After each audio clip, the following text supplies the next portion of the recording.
నమస్తే, welcome to iDream. నేను మీ మాధురి. బంగ్లాదేశ్తో జరిగిన మ్యాచ్లో ఆఫ్ఘాన్ ఆల్రౌండర్ గుల్బుద్దీన్ నాయబ్ చేసిన యాక్టింగ్ వ్యవహారం తీవ్ర చర్చనీయాంశంగా మారింది. ఇక ఈ విషయంపై ఐసీసీ సీరియస్ అయినట్లు తెలుస్తోంది. దాంతో నాయబ్పై కఠిన చర్యలు తప్పవా అంటూ కొందరు సందేహం వ్యక్తం చేస్తున్నారు. టీ20 వరల్డ్ కప్ 2024లో భాగంగా జరిగిన ఆఫ్ఘనిస్తాన్ బంగ్లాదేశ్ మ్యాచ్ ప్రేక్షకులకు ఫుల్ కిక్ ఇచ్చింది. చివరి బంతి వరకు నరాలు తెగే ఉత్కంఠతతో కొనసాగిన ఈ పోరులో చివరికి 8 పరుగుల స్వల్ప తేడాతో ఆఫ్ఘన్ సంచలన విజయాన్ని నమోదు చేసింది. దాంతో తొలిసారి ప్రపంచ కప్ సెమీఫైనల్స్ లోకి అడుగుపెట్టింది ఆఫ్ఘాన్. కాగా ఈ మ్యాచ్ లో ఆఫ్ఘాన్ ఆల్రౌండర్ గుల్బుద్దీన్ నాయబ్ చేసిన యాక్టింగ్ వ్యవహారం తీవ్ర చర్చనీయాంశంగా మారింది. ఇక ఈ విషయంపై ఐసీసీ సీరియస్ అయినట్లు తెలుస్తోంది. దాంతో నాయబ్ పై కఠిన చర్యలు తప్పవా అంటూ కొందరు సందేహం వ్యక్తం చేస్తున్నారు. ఇందుకు సంబంధించిన పూర్తి వివరాల్లోకి వెళ్తే బంగ్లాదేశ్ తో జరిగిన మ్యాచ్ లో తొలుత బ్యాటింగ్ చేసిన ఆఫ్ఘనిస్తాన్ 20 ఓవర్లకు 5 వికెట్లు కోల్పోయి 115 పరుగులు చేసింది. అనంతరం బ్యాటింగ్ కు దిగిన బంగ్లాదేశ్ ను ఆఫ్ఘాన్స్ బౌలర్స్ నిలువరించారు.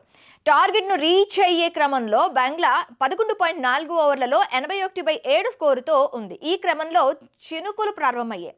ఈ టైంకు ఆఫ్ఘాన్ డక్ వర్త్ లూయిస్ ప్రకారం 2 పరుగులు ముందుంది. భారీ వర్షం కారణంగా మ్యాచ్ రద్దయితే 2 రన్స్ తేడాతో ఆఫ్ఘాన్ విజయం సాధిస్తుంది. అయితే అప్పుడే చిన్న చిన్న చినుకులు పడుతున్నా కానీ ఆ ఓవర్ను ఫినిష్ చేయాలని అంపైర్లు భావించారు. ఈ ఓవర్లో 4 బంతులు వేసిన నూర్ అహ్మద్ను ఓవర్ పూర్తి చేయాల్సిందిగా అంపైర్లు ఆదేశించారు. ఈ క్రమంలో ఆ 2 బంతుల్లో బంగ్లా బ్యాటర్ 4 కొడితే డక్ వర్త్ లూయిస్ ప్రకారం 2 పరుగుల తేడాతో బంగ్లాదేశ్ విజయం సాధిస్తుంది. ఇది తెలిసిన ఆఫ్ఘాన్ కోచ్ జోనాథన్ ట్రాట్ ఆలస్యం చేయాలని భావించి డగౌట్ నుంచి డౌన్ అంటూ సిగ్నల్ ఇచ్చాడు. ఇది గమనించిన గుల్బుద్దీన్ నాయబ్ ఒక్కసారిగా కింద పడిపోయాడు. కండరాలు పట్టేశాయని నొప్పితో విలవిలలాడాడు. వెంటనే ఫిజియో వచ్చి అతడికి చికిత్స అందిస్తుండగా వర్షం ఒక్కసారిగా పెరిగిపోయింది. ఇక్కడి వరకు బాగానే ఉన్నా ఇది జరిగిన 10 నిమిషాలకే బౌలింగ్ చేశాడు నాయబ్. దాంతో అతడు చీటింగ్ చేశాడంటూ పెద్ద ఎత్తున విమర్శలు వెల్లువెత్తుతున్నాయి.